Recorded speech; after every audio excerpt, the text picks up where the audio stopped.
Okay, great. Okay, everyone. So we'll cover a little bit about 2021, just to contextualize what has happened in 2021, how the community has grown, certain important milestones we've reached, and also doing this because there are a lot more new members that are joining the calls. We're trying to be a lot more, as new members come in, I want to reaffirm and reiterate the vision of Alethea, the vision of the metaverse that we're building. And I want people to really understand and be included in this journey as we grow and scale. So we'll cover a little bit about what happened in 2021, some initiatives in Q4 2021 that were covered. We'll also cover the upcoming programs that are occurring right now. So the conversion of IIT trainings, Ali tokens and credits. There are one or two announcements that we want to make with respect to the way the trainings and tokens are going to function. So I want to make sure that people are aware of this. And then we'll also cover, we've requested for questions to be submitted. The team has combed through Discord to look through all of those questions. And we'll cover those questions live, or we'll clarify them. And if there's anything there that is still unclear after this AMA, we'll take it back and sharpen it a little bit more, just so that people have that clarity and an understanding of what we are doing and why we are doing what we're doing. Before that, there's one dominant question that keeps popping up in the community after the token distribution auction, which is when listing, when exchange, when DEX. Rest assured, we are working on this. We want to make sure that we want to ensure that we are in compliance, but also one of the critical things is to make sure that the labor rewards that were given out to folks are effectively converted to Ali tokens, and people understand how to use these tokens in the Alethea economy. So we're on track. We're in the right pathways, as some of you may have noticed from the partnerships that we've recently announced and the strategic purchases from Binance and Huobi.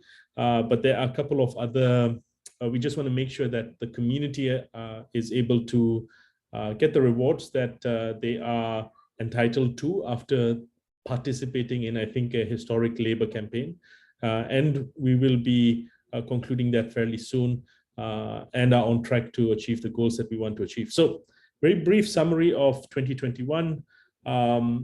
I think this slide is important, and I want people to just refresh their minds, especially if you're new here. Welcome. You'll find the Alethea Discord or the Alethea community to be a very welcoming community, very open as well in sharing the message of Alethea.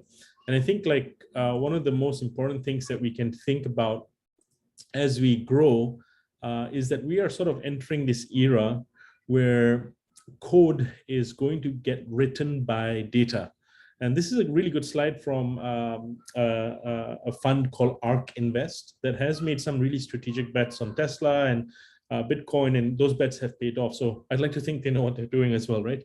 But it's a fair estimate that we are entering this stage where code, that means programs, software, is being generated by data itself. That means the AIs are able to generate content, the AIs are able to generate output that is meaningful enough for us to be able to create new content, new software, new programs. What this will do is that it'll put us on an exponential path of growth as compared to earlier when you needed human labor significantly to create this, right? So we're sort of at this stage here, this cusp here around the 2020 period. And the reason why we're building the Alethea ecosystem is foundationally, we believe that there is going to be a transformative shift in the way AI characters, AI agents, AI software is going to be created and owned by the users, right? And so we are applying this understanding to the metaverse. Our vision at Alethea is and will always be that we believe a metaverse of billions of intelligent and interactive NFTs will get created, right? And these NFTs, these INFTs, will be owned by you as users. These INFTs will be able to earn rewards for you. These INFTs would be able to participate in unique situations to upgrade their intelligence and provide more services to the network. So I just want to make sure that people understand that vision as to why we're doing this. And we've already accomplished, forgive me for the slight noise in the background, we've already accomplished quite a bit in terms of the vision that we had for 2021. And I just want to walk you through it so that you understand a little bit about where we are going in 2022. So that was sort of the high level overview. The thesis that we put out, I think this was sometime in March or April earlier last year, which was a result of almost a year plus of work, which was when we started looking at NFTs. We started seeing that a vast majority of NFTs at the medium level, that means the mediums that were being used were static images, right? And so that's perfectly fine. Nothing wrong with characters like CryptoPunks or Bored Apes. There is a lot of value in that IP that is being created. And then, of course, we started seeing a little bit more of GIFs and videos, and we'll start seeing some innovation here this year, I believe, from the broader community with photographs, with GIFs, with many different innovations even occurring in this space. Where we are going is we foundationally believe that the static images will get upgraded or can get upgraded by people to become intelligent and interactive consumer experiences, but intelligent and interactive NFTs. And so this is the Revenance collection that we launched. So that's the evolution. That's the broader thesis that we see. That means the NFTs that you see today present a perfect property rights layer, right? But the embedded intelligence component is going to up-level the experience for consumers, but also for you as an owner and user. And you'd be able to then share, sell these NFTs, pass them down to your kids, these intelligent NFTs, because the provenance of the NFTs on chain, they live on forever, right? And so this was the first NFT ever sold in the history of mankind, right? So very, very important point. I know it sounds like this, I mean, for me or for our core team, like, it sounds like this was ages ago, but this was the first NFT ever sold on the auction house Sotheby's in a partnership we did with the avant-garde artist Robert Ellis. And so this NFT, Ellis, was basically an NFT that was trained on the lore of Lewis Carroll and also on the Bitcoin white paper of Satoshi Nakamoto. And so this was the first piece of content that was put out there into the world, attained a certain value in the market. And this was the first moment when Alethea started coming out of stealth, because we had been developing a lot of the ideas in 2020 and then in 2021. Once we felt comfortable enough and we had the right partners to launch with, this was the first one that sold, and it caught the imagination of the world. It caught the imagination of crypto Twitter. It has found also a beautiful home and owner who's working, who has been a good patron of the NFT ecosystem as well. So this was the first one that ever happened. We then announced last year, and I'm just going to take us on a little bit on memory lane just to make sure that people understand, or at least new folks who are coming in understand the project and why we are doing what we're doing. We brought in some really strategic partners who are backing our protocol, who are owners in the network, and who are participating and going to be using the network for consumptive use, right? And so for us, these partners are going to be very, very important in developing the reach of the protocol. So for example, one of the partners, let's say Metaverse. Metaverse is a great partner for us on many fronts, not only because they are owners of a revenant called Thiru Valavar, which we recently shared a Quartz article on with them about, but they've also been really helpful in helping us think through onboarding strategic creatives, strategic artists, strategic groups, so that people can really understand that the NFT standard is going through an evolution as we start embedding intelligence in it. Now, that's just one point. Like, every single person here and every single institutional partner has brought on and given us a lot of value in the way we think about the protocol, the evolution of it. And to get these backers as well, it was not an easy process, right? It's a steady, engaging process over 1+ years sometimes, to make sure that they understand the vision, they see the progress, they see the opportunity that we are trying to create as we build this economy out. So this is like was a very important announcement I think we made maybe in April last year. April or May, or maybe it was around June. My memory gets a bit fuzzy because in crypto, 1 month is sometimes a year in another industry, right? So, I believe it was in August. Oh, okay, August, right. Thank you, Violet, for correcting me. So yeah, so I think one thing that we started doing was like, okay, now that we've launched Alice is successful. We already had very detailed plans and a roadmap to launch personality pods and also the collections, the scalable collections like the Revenants, as we were going to market, right? And so this concept of the personality pod is exceptionally important, right? And all of you, a vast majority of Aletheans actually own a personality pod. And this example is a high-level example of if you own a personality pod, you can pair it with any NFT, right? That's the goal that we have. But today there are 10 collections that we support. Pair it with any NFT, and you now are able to, and once you train the pod, you're now then able to give that NFT a personality, interactive capabilities. This foundational idea, this idea is original to Alethea, is original to our thesis, and has now for whether it's good or bad, has now been altered or copied or taken by many other projects to try and find opportunities where they could also do the same, right? So for us, like when we put this position out, I think it was a really strong moment of pride for us that we had thought deeply about the space. And as we're seeing more opportunities for projects to build or work with our personality pods, we're very excited about the collections and partners that are coming on board. So at a very basic level, for all of you, for some of you who are new, there are three parts to the INFT process, right? So there is a body, which is any NFT collection that you want to fuse with a soul, a pod, right?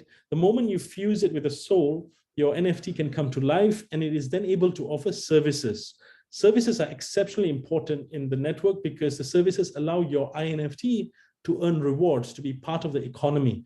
Just like the Revenants participated in the staking event, they also contributed to the battles of the intelligence battles.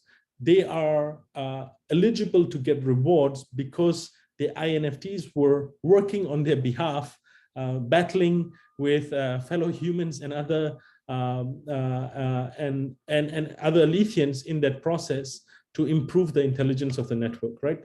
And so the intelligence level is very important. What you see for the pods and what you'll start seeing this year is a growth in the intelligence of the network. Because if you look at how the pods were structured, level 1, level 2, level 3, and now we have some pods that are at level 4 now that they have received their drops. We are going to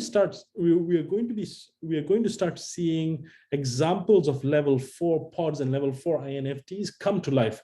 And I'll touch on this a little bit later in the announcement side, because we have some really exciting developments here that we want people to be aware of, but also at the same time, I have seen a lot of analysis. Sometimes this is very helpful in the Discord, but sometimes it's a little bit noisy because the market has not fully understood fully yet the capabilities of what a level 4 can do. So it's still early. And so because there's information asymmetry around what exactly a level 4 can do, there's a lot of quantification or analysis of different pricing and different tiers. And I completely appreciate that analysis is just at the level 4 perspective. I think foundationally, once people start seeing that an INFT can generate, let's say, 5,000 pieces of creative art or specific poetry or specific assets, and those assets have a value in the market, that's going to be a game changer, I think. And so for us, level 3s are also going to be a very important part once people are able to bring these characters to life in the fusion process.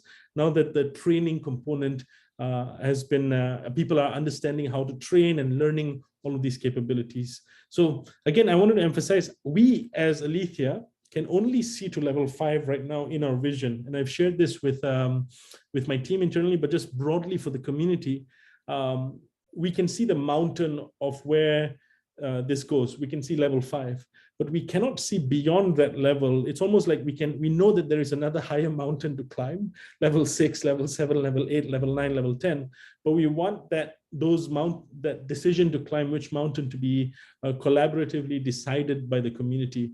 And the reason for this is because the network may grow in a specific direction. It may decide to, and token holders may decide that they want a certain orientation. Let's say if they want to go in the direction of hardware integration, they want to do a level 6 should be integration with like physical robots, right? Let's say the cost of robots or maybe 3D printing really takes off in 2022 or 2023, and people are able to print robots at home. I don't know, right? And so that democratization occurs in 3D printing, and the DAO decides that level 6 and level 7 may be oriented towards integrating INFTs into 3D assets. I mean, not metaverse assets, but robotics. So like that's just one example of a direction where it could evolve, or it could evolve completely in the direction of the metaverse, where there's a stronger desire to not just partner with level 5 metaverses, but also not just partner with metaverses at the level 5 level, but also further deepen the integration. So for example, at level 6, and this is some cutting edge research that's coming out in the machine learning side of things, but can an INFT by themselves generate procedurally an AI metaverse on its own, right? Like the amount of computing power that would require for an INFT to generate its own mini metaverse is quite astounding today. It's quite expensive. But as we go up in levels and as Moore's law kicks in, we will find that the cost of these services will drop. And that means we would be able to bring these services to the market with all of you. This is a very, very important evolution. This slide, I'm spending a bit more time here because I want people to understand that it is an evolutionary process, right? It's not everything is, I mean, presently we have some idea of why the levels are structured this way. So for example, each level is an advancement in computational costs. So that means to do what level 3 does on a daily basis, a real-time interaction with the revenants are doing in battles, there is a cost to that compute. And that's why it's different that's why the pods are priced differently from a level 3 versus a level 2, or a level 4 versus a level 3. To generate creative art, it's going to be more computationally expensive than what a level 3 can do. So I'm just belaboring the point here a little bit, but hopefully this makes sense. Brent, Juliet, have I lost the audience by any chance? Any comments that I'm missing? No, I think that's extremely helpful for all of our new family that have joined us here at Alethea to see the long-term vision. It sets as a good reminder as well for what we're trying to achieve. Yeah, absolutely. Awesome. Okay, great. So, and also like the Ali tokens locked also show the computational commitment that people are willing to make for their specific pods or for their specific assets, right? So for us, the flow of Ali into the specific tokens or into the specific assets, how you're locking them, what you're using them for, shows us your commitment to improve, let's say, the pods level. So we would then be able to allocate in the network the computational services that you require so that you can fulfill your goals as a level 3 or a level 4 or level 5 pod, right? Okay, so we launched, and so as we were putting these videos out, we launched the first collection, all level 3 INFTs. This was the hallmark collection that we launched, 100 INFTs. And remember, the first one we did was Alice, right? And Alice was here. She was done in, I think, May or June. Yeah, she was completed in June. And so then we launched the Revenants collection, I think around, was it September or October, Juliet? Can you remind me? October. October, yeah. So, but we had planned and created this collection and really structured it so that people could understand, hey, we have this core technology that we have developed at Alethea. That means you can create these characters, you can give them personalities. They're all distinct. And I think the other aspect of this that was quite interesting and why this was very strongly resonant in the market was because of how unique and not just the artwork was, but also the idea of INFTs was starting to catch on. We did a partnership with Opensea, and thanks to the wonderful team at Alethea, including Juliet, who led that approach, we were able to really build this out and have people understand what the Revenants are capable of. Now, the Revenants, once they were bought, by their specific owners were now immediately participants in the Noah's Ark ecosystem, right? In the Alethea economy. And I'll touch on like the rewards and all of that that we accrued for them. Now, because the revenants were a little bit more successful than we thought that they would be, like we thought that it would be accessible at a price point. But as you can see, today the floor price is 23 ETH. On those few days, on the last days, I remember some pieces going for 40, 50 ETH. And I think for a large part of our community, we realized that there was an unintended consequence. And so we learned from this, because we want this project to be oriented around people's growth. And also for people who may not have 20, 30 ETH to throw on a revenant, they should be able to participate in the AI revolution that's coming up, right? Like that's a core to our ideals around making sure that we can at least democratically share this with other people. So we launched the personality pod collection, which was a very, very important collection, but we also did very generous giveaways so that people, whoever participated in the quizzes, the AMAs, all of you got the pods. You were able to participate, you were able to upgrade, you were able to work with us on this, because we wanted to make sure that we try to at least get some democratic distribution for our community. So I think this was, so far when we spoke with the community or when we heard the feedback was well received, everyone has largely minted their pods. I think, or whoever received them as gifts or in the giveaways has minted or claimed and collected their rewards and the pods themselves. And so one thing that we also emphasized was the collections that we were launching with. That means these collections, our AI, our in-house AI, and this is not an external AI, our in-house AI has been able to learn the artistic nature of some of these collections and is able to now fuse these collections together with your pod.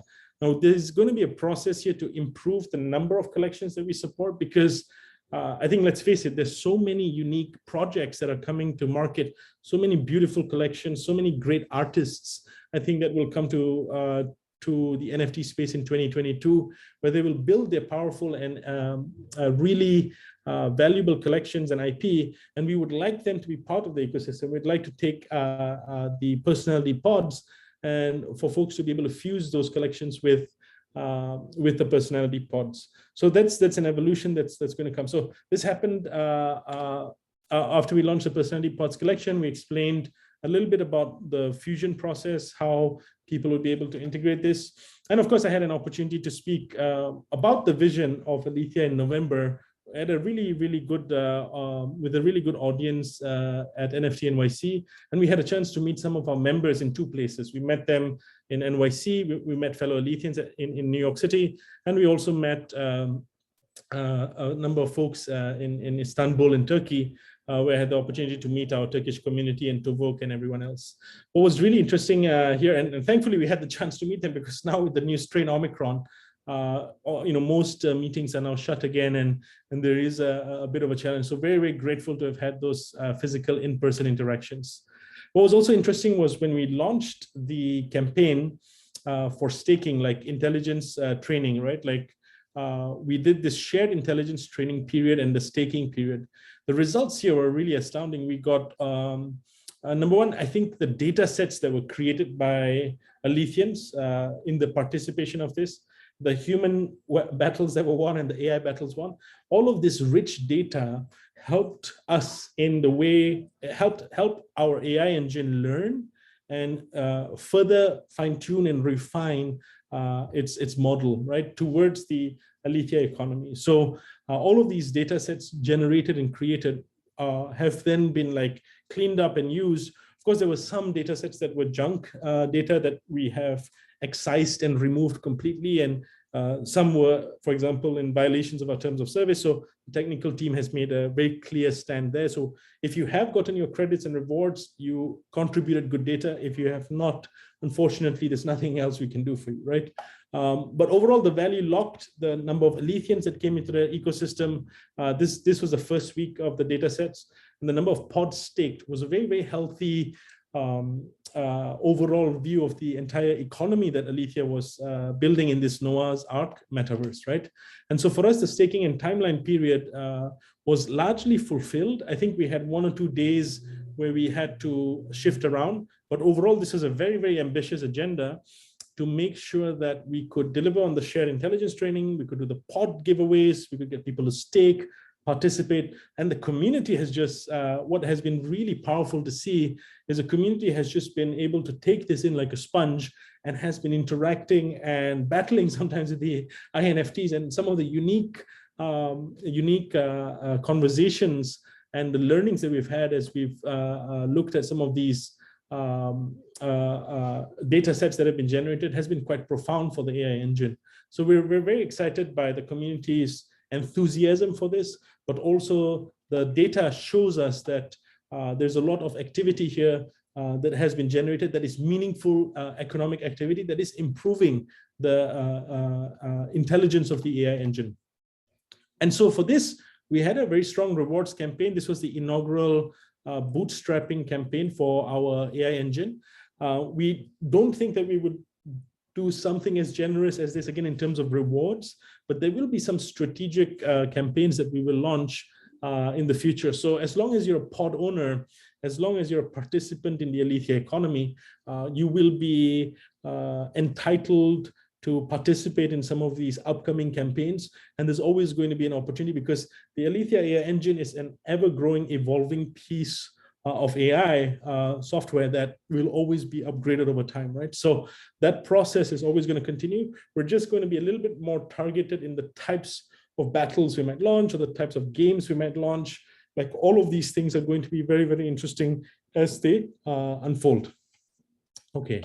Hopefully I've not lost anyone and I'm not talking just to myself. I see we have 130 participants. For those of you who are joining us for the first time, I'm just doing a brief recap of 2021, just so that people understand what was achieved last year. And then we will go a little bit into the announcements for Q1 2022 and cover more of the AMAs. So these were the rewards that all of the folks who participated and staked and the multipliers that they received. This was, in essence, an opportunity for people to upgrade their pods, and a lot of you have upgraded your pods. Some of you have converted them into Ali tokens as well. And so this was a Revenant Rewards campaign because they participated. And if you think about what the Revenants did here, what was really helpful was the Revenants were able to Revenant owners were able to get rewards as long as their INFTs were alive and on the Noah's Ark network, and they were able to participate in the battles, right? So for us, this is the first time this is occurring where an AI is earning rewards for its owner, right? And so we're able to really claim the title that this is a historic first, because this is an opportunity for Revenant owners, but also future level 3 INFT owners, level 4 INFT owners. As your INFTs become interactive, we want them to be able to earn these labor rewards as we create more of these campaigns. Okay, now slow down a little bit. And then finally, we concluded the year with an auction to the community of the Ali token. And this was a distribution event, primarily geared from our standpoint. At least we want people in the community to be able to participate in the economy, not just from an NFT standpoint, but also understand how these pods are going to function. If we go back again to the core thesis, we need that computational impact that will come from the Ali token slot that then buys that compute that allows these AI services to perform that function in the Noah's Ark metaverse, right? So for us, this distribution auction was allowing our community to participate in it. We didn't aggressively market it or spread it too much because really this was more of a community round. Our expectations were met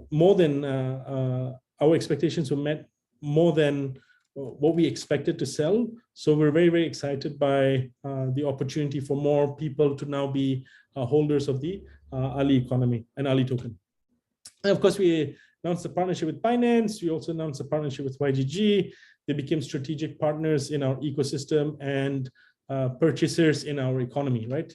And so all of this is going to be really foundational and fundamental, because once the token, once the token is fully out there in the world, people would be able to, and this is happening right now as they move their credits to tokens. but the foundational nature of the token is that it has a lot of utility baked into the ecosystem because it's a full metaverse that we have created, right? So you can, number one, upgrade your pods. One day your INFTs will also be able to participate and transact as people use your INFTs on the Noah's Ark metaverse to create a video message. The tokens will also be used. You'll be able to create new INFTs using the Ali token. You will also be able to transact between INFTs. This is a very cool feature, but I think like, let's say, whether it's battles or whether it is developing new data sets between these INFTs or even collaborations, there's something really unique here that gets unlocked when two AIs talk with each other without human intervention. Some very, very interesting things happens. And also, like, the governance of the INFT ecosystem, which is like the level 5, the level 6, the level 7, the people who are going to decide the stake of that network, how it evolves, are going to be you. So the token holders, right, who have a stake in the economy, you'd be able to vote, you'd be able to share your thoughts and messages and how you want to see it evolve. Not everything's going to be fully democratic in the beginning. Like, we have a very clear roadmap to deliver on, right? But as we start growing and scaling the network and making it more decentralized progressively, we really see the value of the governance of the ecosystem coming in. Okay. Brent, have I lost anyone? People asleep? I feel like I'm talking to a wall sometimes because it's very weird when you're just talking to a Zoom, right? So keep me honest. Yeah, no, it's going really well. Really excited to get this recap. Again, I'm excited to see what, now that the utility token is launched, we're all really excited to see what we can do with it and how it's going to take us forward. Absolutely. Okay, great. All right. So right now, today, what we have done is we have shared, we gave everyone their credit rewards. As of yesterday, I believe we launched the credits to token conversion. And we're seeing a lot of people convert their credits into tokens. 25% of their credits can get converted to tokens, and people would be able to use these tokens in the Alethea economy for consumptive use, right? And at the same time, what we're doing is we're coming, I think now, Juliet, correct me if I'm wrong, to the close of the master classes for the IIT. That means I think we have 1 or 2 sessions left with the wonderful Sarah and Juliet combination. Is that correct? I think 2 more classes left. Mm-hmm. Okay, so 1 class tomorrow on beliefs and personality, and then 1 more next week, right? Yes. And then the IIT module, which, by the way, everyone, this is like a really, it's the first time that a company is taking a language model that we have developed and teaching people how to use that language model in almost what we call like personality Legos, like building blocks, right? Making it so easy for people to understand and build, because language models are so complex. We're taking all of that, and this itself is a huge innovation where people can come in, they can create their personalities and characters, and then those characters can perform services in the network, right? So that itself is these classes that you see, they're the result of I think, almost 2 years of research, thinking about language models, developing, and Sarah has been working with chatbots and robots for like the past 5-6 years. So all of that wisdom is coming to the Alethea economy.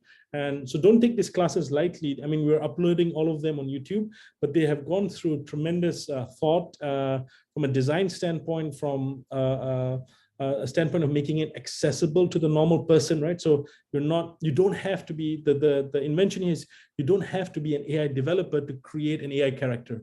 And that itself is a very, very transformative power that people will be able to have through the Alethea economy, right? Okay.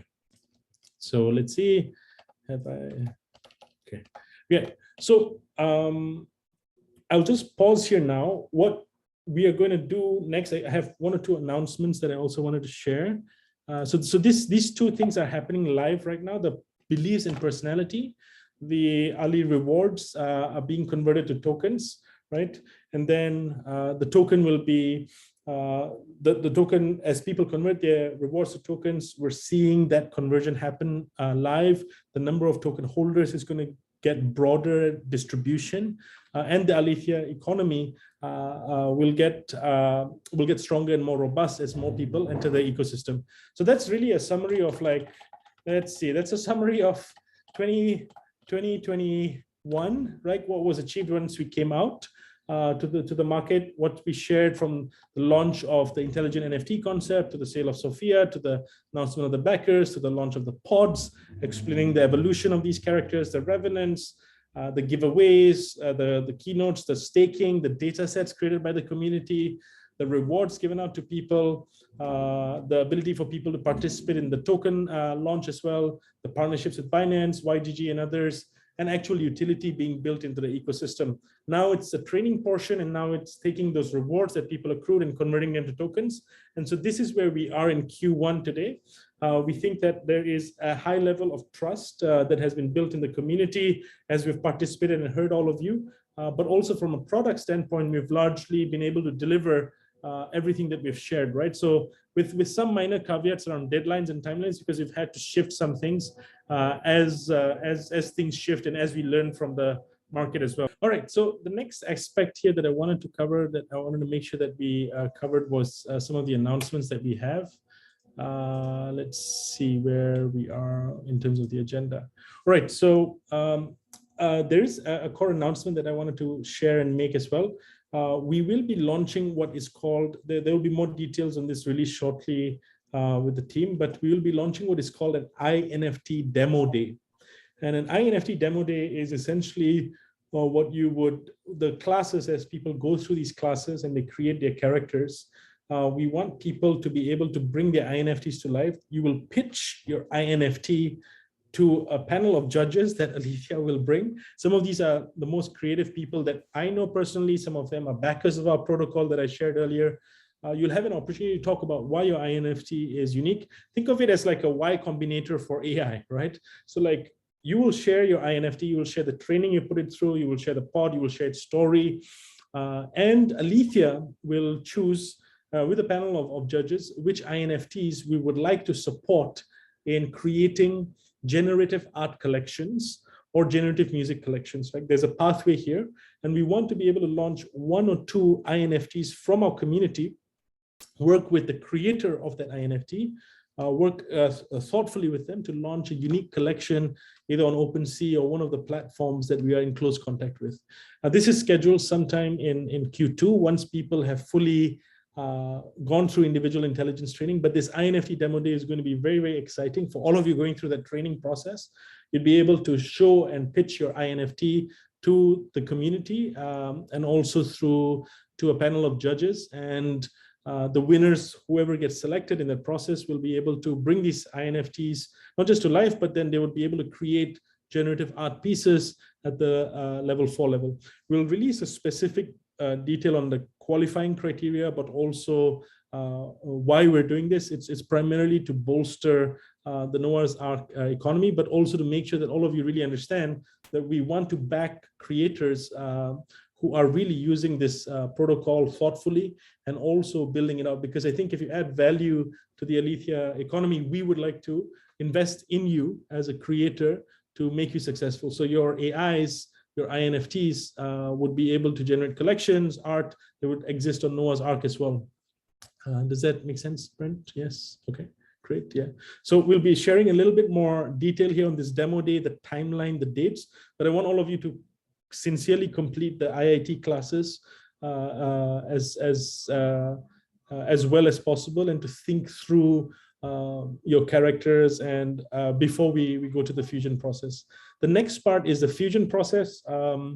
We have some dates here that we would like to share. We will finalize these dates because the classes have gone on really well with taking the feedback from the community.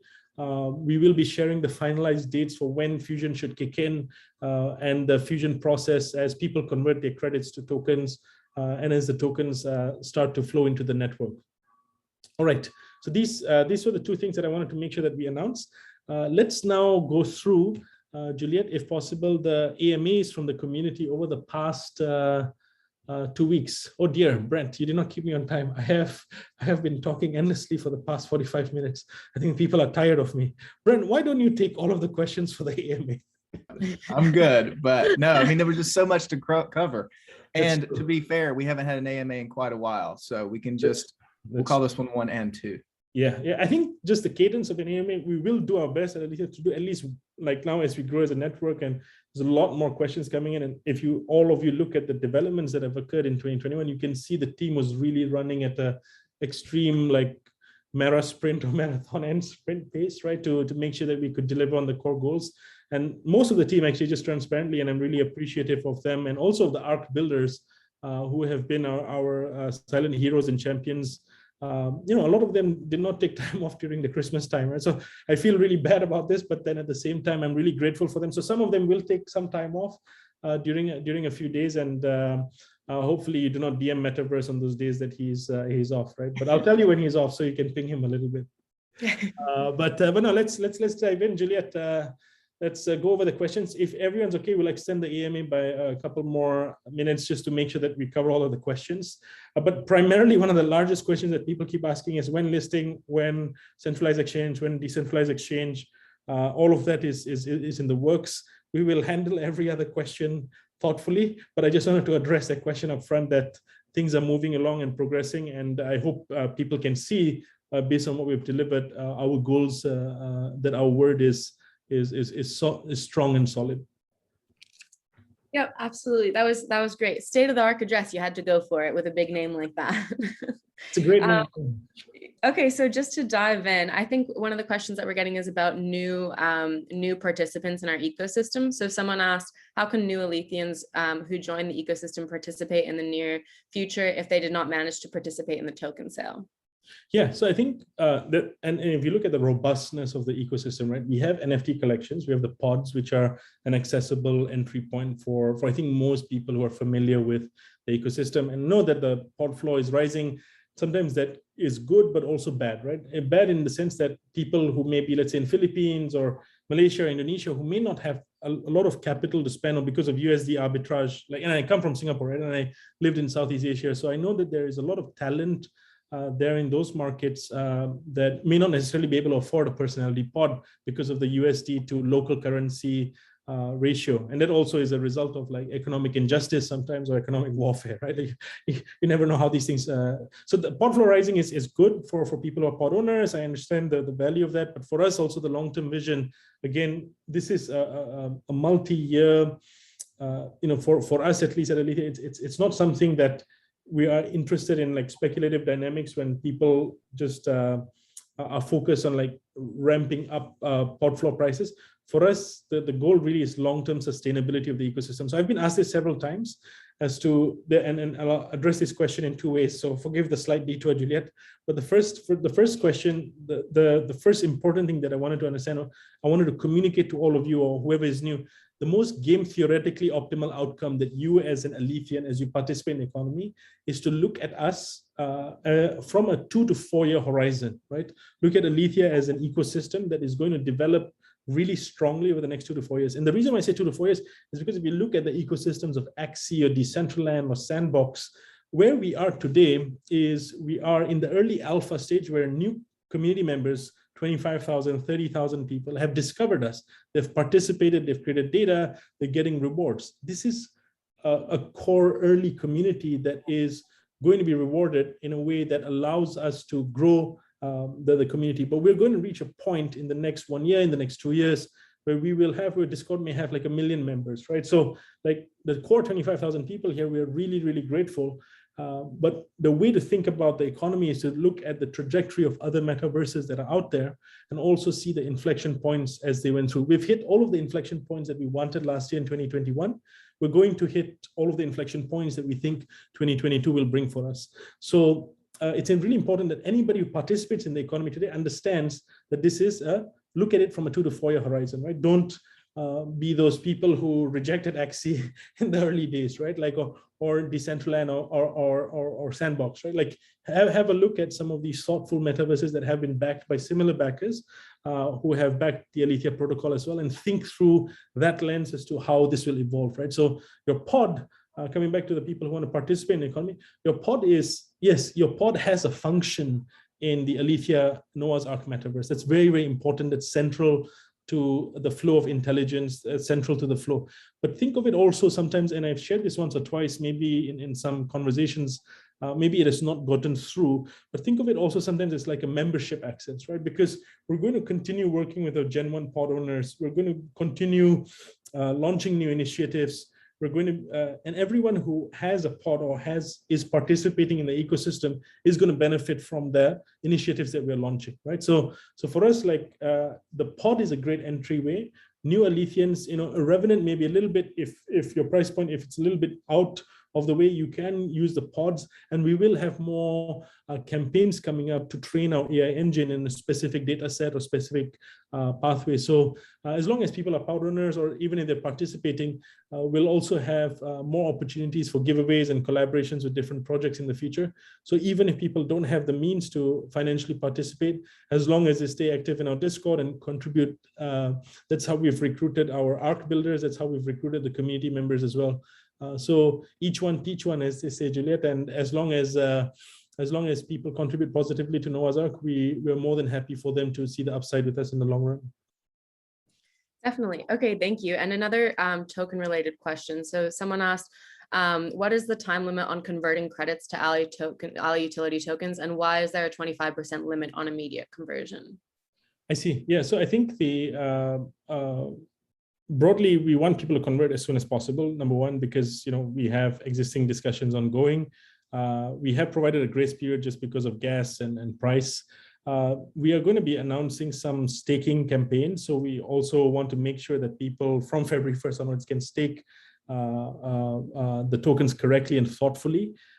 So there are certain reasons why we'll be making a short announcement on this upcoming staking period of the Ali token, so people can understand the economy. So there are some reasons why the deadline exists. I think we could have better explained why the deadline exists, but the reasons are just oriented around, like, we have more programs coming up. We want people to get with the program, and so we can launch the other programs, right? Because if we have laggards who have not converted, then we leave the community behind, and we are trying not to leave too many people behind. So we want people to come along with us on the journey so that they can see the value of the economy. So there were people, for example, who were pod owners who did not stake, and then we had to, and there was a sizable number of people who may not have been checking Discord, right? Because it can be a little bit overwhelming. So we have now an announcements channel that you can subscribe to, you can follow. We've made it a lot simpler and easier for people to participate in the ecosystem. So this February 1st deadline is there for several reasons. The primary other reason is because there will be a staking component, and we'll also have one or two interesting announcements coming up from a product standpoint that we want people to be able to participate in and not be left out on, right? So very, very important that deadline is met. Why 25% and not the full 100%? I think generally, like when we looked at the ecosystem, the amount of rewards that we have given out, we need a healthy economy, and we don't want an economy that is predicated on a complete collapse of, like, let's say if everybody decides to liquidate or decides not to participate in the longer term, like, we want to make sure that the economy is safeguarded from some of these risks. Does that make sense? Yeah, that makes sense. That makes sense. So this next question is about the earn component of our model. So this person says, is it possible to discuss how we can generate income on Noah's Ark, such as giving INFTs job in the metaverse by recreating our INFTs avatars to, for example, trade, work, or gamble in an environment such as a casino to generate more Ali credits in the future? More gamble in a casino is a very, I think that was just their suggestion, but they're wondering about the earn component. Specific product they would like us to build. I think earning is a very, very important reward structure that we have built. So you can look at the revenants and how they have earned for participating in battles. Assume that that dynamic is going to be applied to pod owners who upgrade, who are then able to offer services, right? So we'll try to integrate you into the ecosystem. The revenants are a primary collection of ours that we are proud of and always support, but it's very, very important that new members who come in and who want to participate in the earning are able to do so effectively. So we have campaigns there. I like to call it like your INFTs will be permanently employed, right? Like it's universal basic income for your INFTs.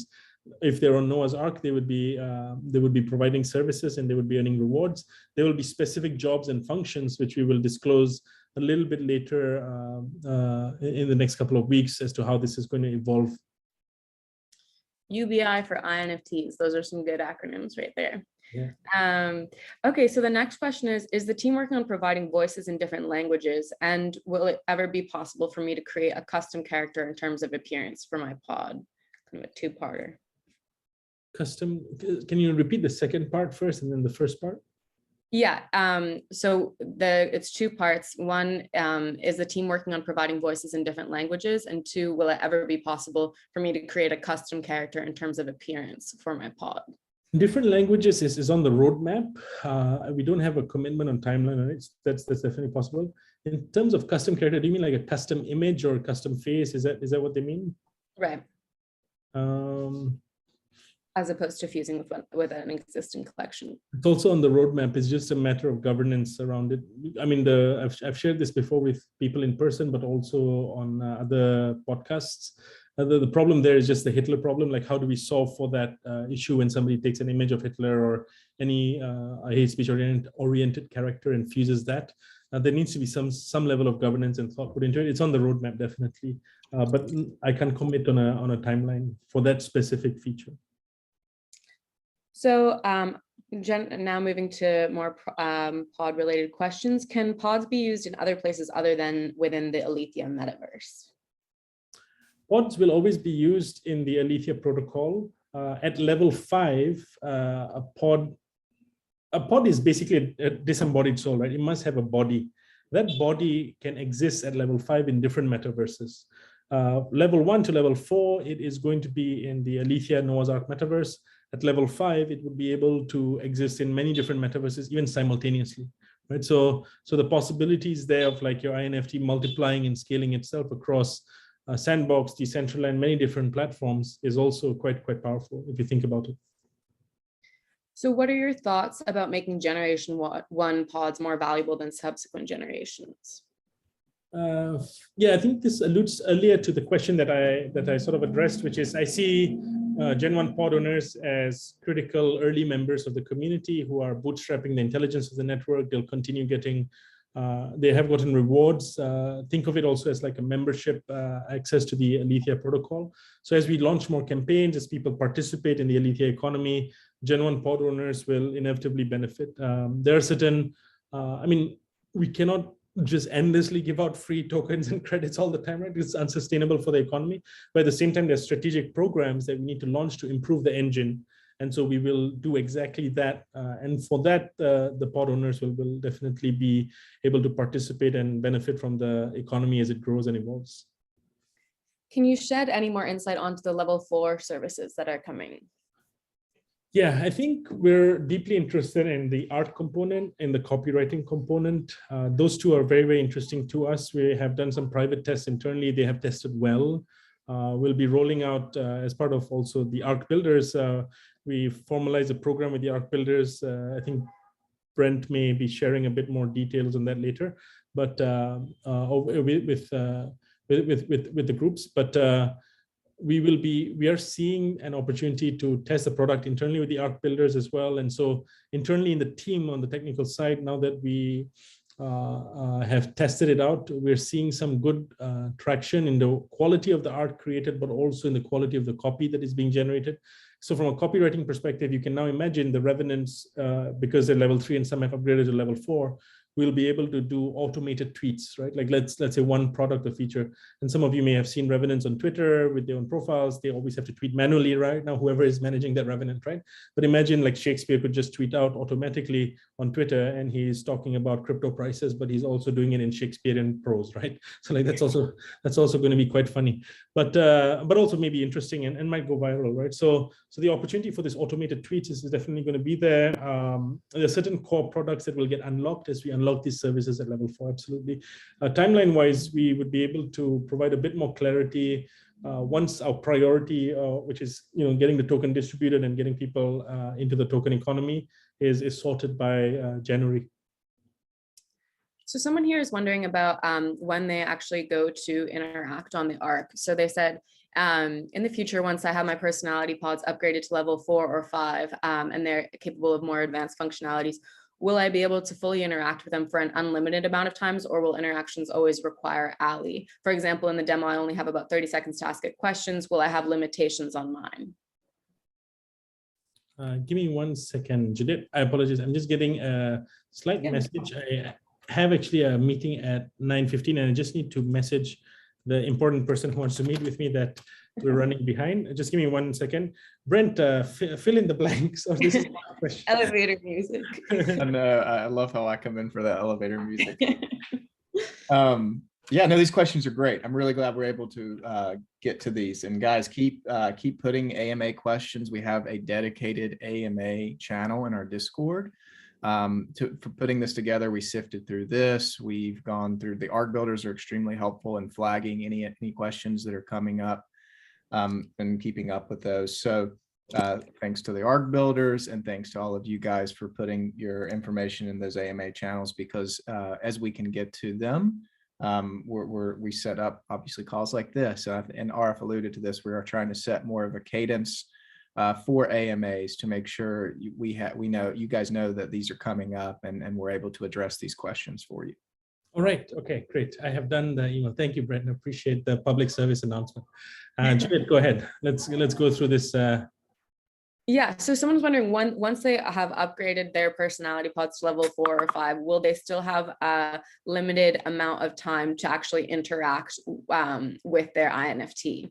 And will interactions always cost ally credits? So the computational expense here is one interaction does cost Alethea capital in cloud costs and also like in the AI costs, right? We are thinking through this as to how credits can be utilized in the training process, how tokens can be utilized in the interaction process. I would say that there's some thought being put into how many interactions we are forecasting. The risk we have is if we make it free, then that service may get abused in the sense that people may just endlessly train or endlessly computationally drain the resources in the network, which is not what we want, which would be suboptimal for the entire network. So we are thinking of a model there that is not punitive, but also at the same time prevents from the use case where it gets abused. So the short answer to that is we're looking into it. We don't have as we get to that, we'll have more clarity on the cost of interactions with the INFT, because people, of course, would like to communicate with the INFTs. It's just if it's 1 million interactions a day scaled out to 20,000 people, that would be computationally expensive for us. Absolutely. So the next question is an interesting one. You touched on this a little bit, but someone asked, will the pods be able to interact with each other? And if so, do you think that these interactions would continue to be beneficial for their learning, or on the contrary, will they replicate behaviors mistakenly interpreted as human? So the pods cannot interact with each other. The INFTs will be able to one day, not anytime soon, be able to interact with each other. So, for example, with the team, we saw that, we did human to INFT battles, right? Like, so that was the Revenants, the staking campaign that we launched. But we also privately, internally in the team, we also battle tested INFT to INFT battles and see how that goes, right? We didn't launch those battles because we could see where the direction was going. It won't necessarily be as impactful to the AI engine. But as the AI engine gets more sophisticated, we will be able to have, like, I don't know, this sounds weird, but like you could procedurally generate through AI, like an entire 10-minute dialogue between two INFTs. And let's say it's between Isaac Newton and William and Shakespeare. And because their dialogues are so cool, it ends up being a hit TV show, right? So just because, so that INFT to INFT conversation is quite interesting because it's AI to AI, no human in the loop. That's going to be possible, not at the pod level. It's going to happen once the pod fuses with the body and that INFT, and it's now an INFT and it now can communicate. Pod to pod communication, soul to soul communication cannot happen, maybe in the afterlife. Okay, so someone here asked, how are you making the selected NFT collections interactive? What software are you using? Are you planning to release your own tool in the future so that every collection could make their own interactive version of themselves, or will you always require them to be in touch with you to fuse these NFTs? Can you repeat that one more time, sorry? Yeah, well, are you planning to release your own tool in the future that will allow every collection to make their collection interactive on their own, or will they always need to contact us to fuse the NFTs? It's a very interesting question with a lot of alpha. I will politely decline right now, but we can discuss it perhaps when you're ready. Okay, so a question about individual intelligence training, and we covered certain voices before, so this might be a similar answer, but will we be able to train our pods through IIT with using other languages other than English? So using other languages other than English, is it, to train them? I mean, this has been asked, like Spanish has been an ask. A couple of folks have asked for Mandarin as well, privately in DMs. The language model today is trained on English. We are looking at adding languages, which is also why Brent has looked at launching groups and communities in different parts of the world. We think that there is a scope here to broaden the language, but primarily English is the main resource that we're using right now. It's unlikely that we would be able to integrate, because it's not just training with a new language, the INFT must respond from that language reasonably well. And so that may be a custom language model. So we can foresee, like, if the DAO decides one day that, hey, it wants to support Spanish, let's dedicate resources to have 5,000 people train the AI engine in Spanish dialogues, right? So that might be possible. But right now, computationally and from a priority standpoint, we're focused on English just because that's the global market, and we can thank the East India Company for colonizing the world. Okay, so someone asked, what was the exciting new product that you previewed on Christmas Day? Okay, so that is, I don't know whether people remember, but that was a specific card that looks like it has a halo or orb around it. We are going to be sharing some information there shortly. There is quite a lot of excitement in the private demos that we've done with folks to have a look at it. I think it will be a game changer in the way that people think a little bit about their INFTs and the jobs that they would be able to do in the economy. So, yes, that's as much as I can share right now, but I'm happy for us to be able to launch it properly, and then we'll test it out with the ARC builders. We'll have a chance to also give their feedback, and then we'll move forward from there.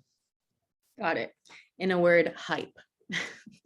Okay, so someone has asked this question, which we've gone over in AMAs before, but if you just want to do a little review, someone asked, how does Alethea AI compare to other similar projects who offer AI services? Do we need to worry about the competition?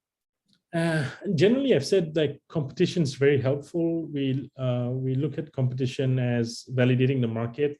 So when we launched the first INFT, there was 0 companies out there doing AI and NFTs.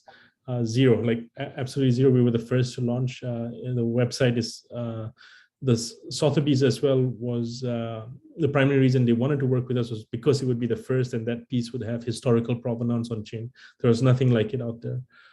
As of today, I think I can count like maybe 50 competitors in the space who are doing AI and NFTs, some version of it, interactive, autonomous.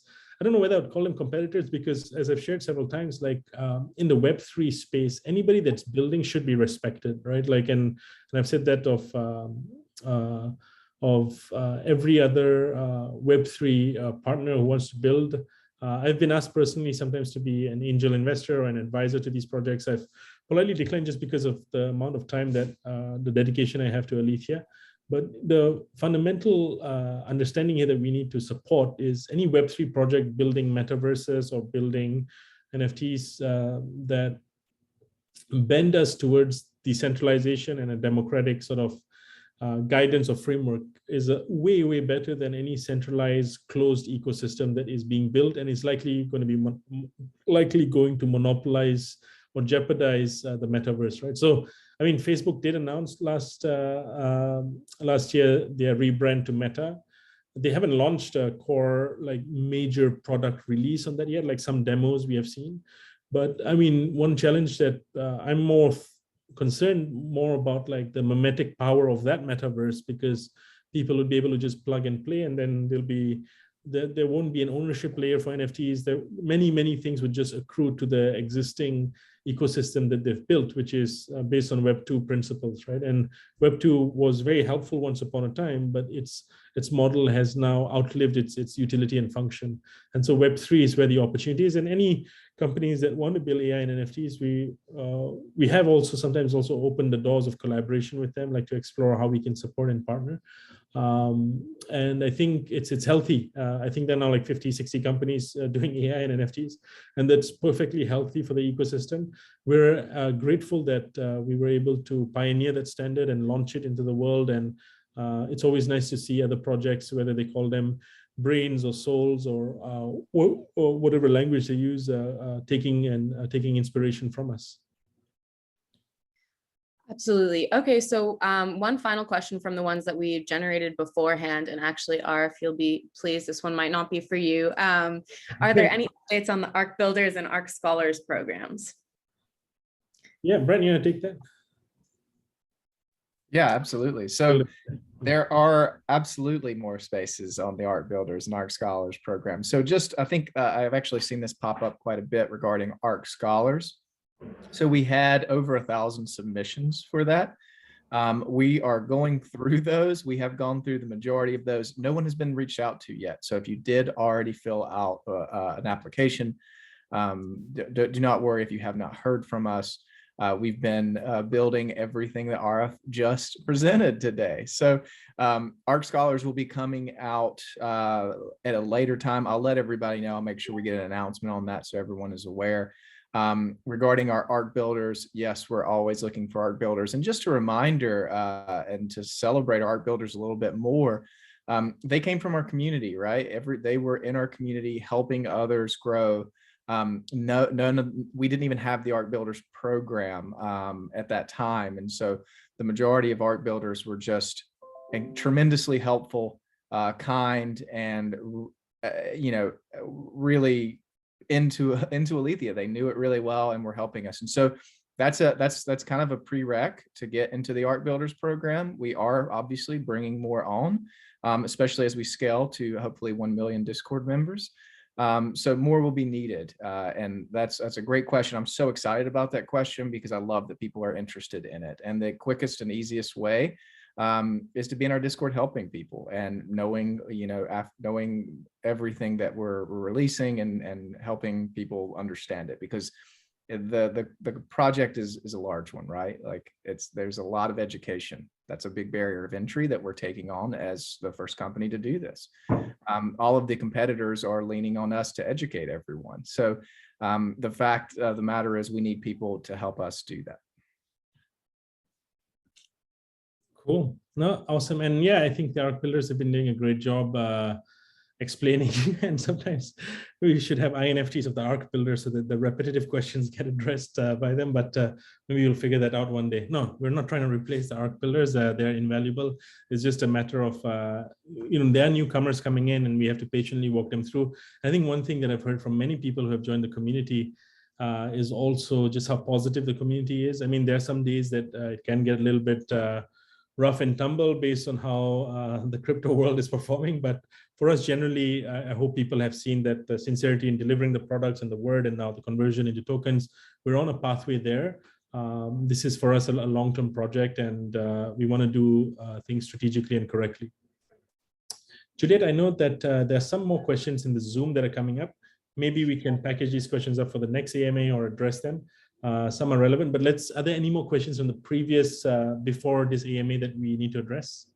That was the total from the ones that we collected before. Yeah. And we have collected the ones that are in Zoom now for when we have time for in the future. Okay, great. Awesome. So I think we have now come to the end of the first inaugural State of the ARC, right? For 2022, I think we'll try and do a recap of like maybe a State of the ARC address every quarter or every 6 months, but an AMA we'll try and do once every month just to address any questions. There will be ARC Builders who will address these questions in the Discord regularly.